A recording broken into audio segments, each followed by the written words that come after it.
وزیر اعلیٰ خیبر پختونخوا علی امین گنداپور کا کہنا ہے کہ اینف از اینف، بس بہت ہو گیا۔ میں پنجاب، سندھ، بلوچستان اور اسلام آباد نہیں جا سکتا تو چیلنج کرتا ہوں کہ آؤ مجھے گرفتار کرو۔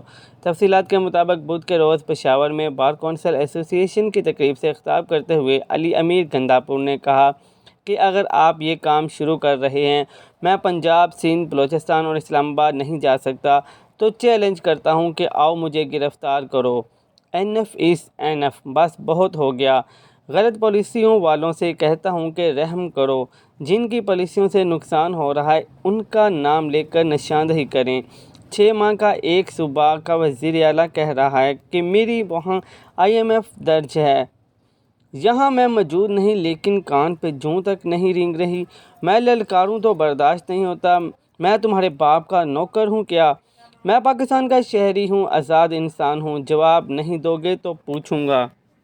ایپیکس کمیٹی میں بتایا میری پولیس اور عوام کا اعتماد ختم ہو چکا ہے۔ کہا کہ افغانستان سے بات کرنے دو، میرا خون بہہ رہا ہے لیکن کسی کو پرواہ ہی نہیں۔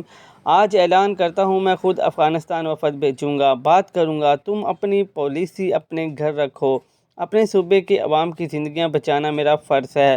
انہوں نے کہا کہ غلط کاموں اور غلط عناصر کی نشاندہی نہیں کریں گے تو اصلاح کیسے ہوگی۔ وزیر اعلیٰ نے مزید کہا کہ نہ چاپلوس ہوں، نہ کسی کا چمچہ اور نہ کسی کا غلام ہوں۔ کوئی شرم، حیا، لحاظ کچھ بھی نہیں بچا۔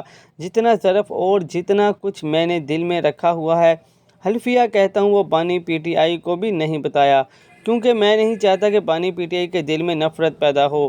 میں نے اپنی بیوی اور بچوں کو بھی نہیں بتایا تھا کہ نفرت پیدا نہ ہو۔ نفرت پیدا ہونے سے میرے ملک اور قوم کا نقصان ہوگا۔ جس سپرنٹینڈنٹ جیل نے گرفتار شخص کو رات کو کسی کے حوالے کیا تو جواب دینا ہوگا۔ وزیر اعلیٰ خیبر پختونخوا نے کہا کہ بدقسمتی سے ہمارا عدالتی نظام افسوسناک حد تک کمزور ہے، جسے ٹھیک کرنے کی ضرورت ہے اور اس سلسلے میں وکلاء برادری کا کردار کلیدی اہمیت رکھتا ہے۔ علی امین گنداپور نے کہا کہ جزا و سزا منصفانہ نظام نہ ہونے کی وجہ سے بار بار آئین شکنی کی گئی۔